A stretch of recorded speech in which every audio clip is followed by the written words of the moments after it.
foundation, foundational, underpinning, base, structure. All of these words mean core.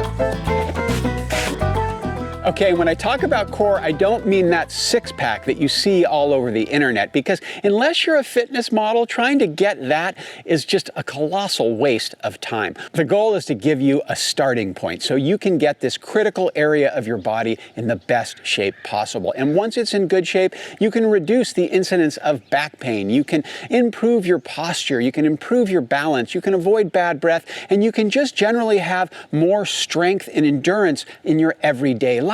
Okay, I made up the thing about bad breath. Your core musculature, okay, what is going on around your midsection?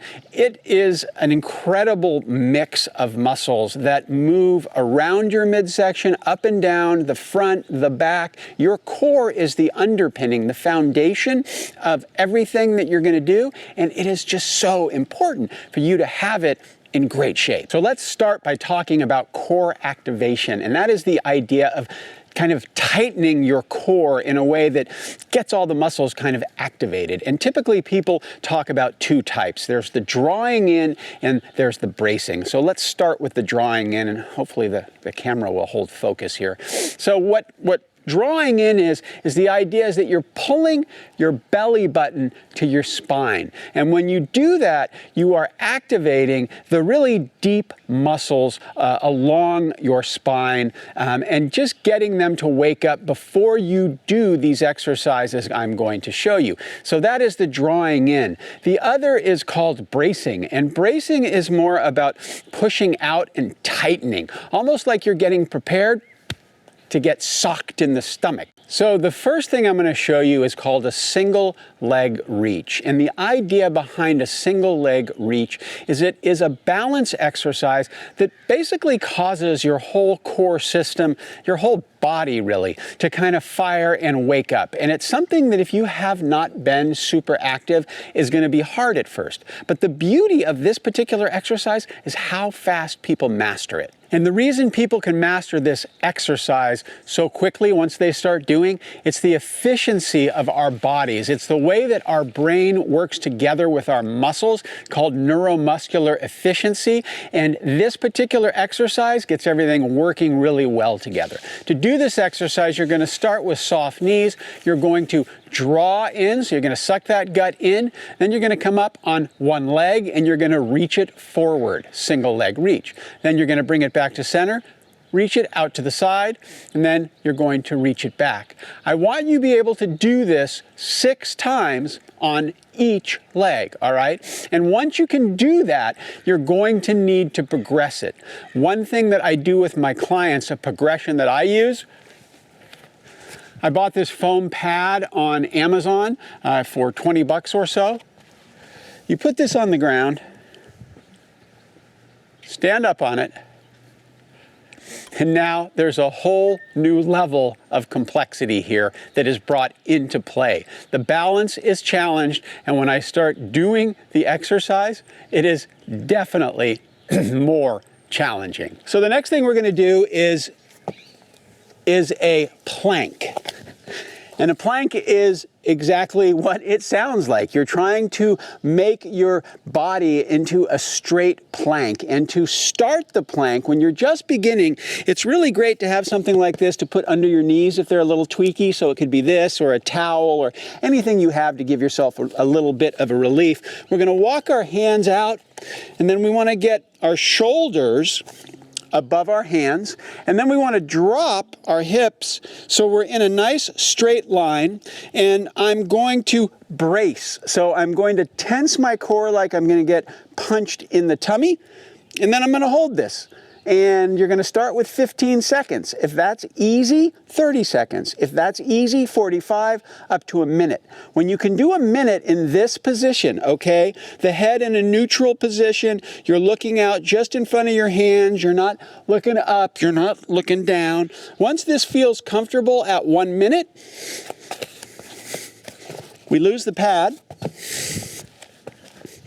And now what we're going to do, same thing, but we're going to come up into a straight line, a plank. Now again, the same cues. I'm bracing my head, I'm looking slightly out in front of me, my neck is in a neutral position, and I'm going to hold this.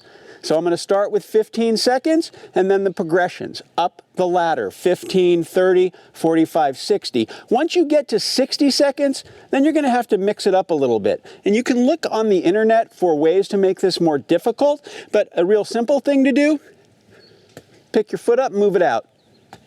Pick your foot up, move it out. Another thing you'll see that's quite often done is a shoulder tap.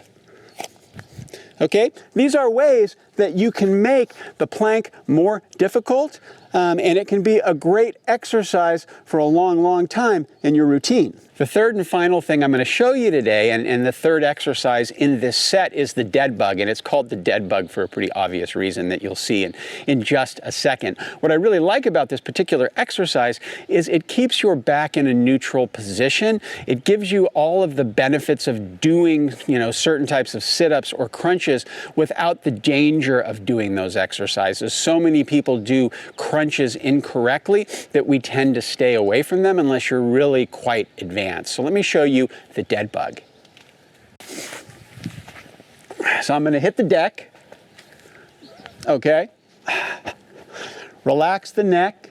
Think about bracing, pushing the low back into the ground. Bring my legs up into 90 degrees. Put your arms in the air, hence the dead bug, to just relax the shoulders. We want this part of the body relaxed. And this may be enough at first. You can hold this for 15, 30 seconds, 60 seconds. If you can hold this for 60 seconds with no problem, then drop the heel, okay? You're pushing the low back into the ground and you're dropping the heel to the ground, maintaining the leg in that 90-degree position, all right? Now, as that becomes easier, when you can do 30 of those, 15 on each side, then the progression here is gentle tap, bring it back. Gentle tap, bring it back. Gentle tap, bring it back.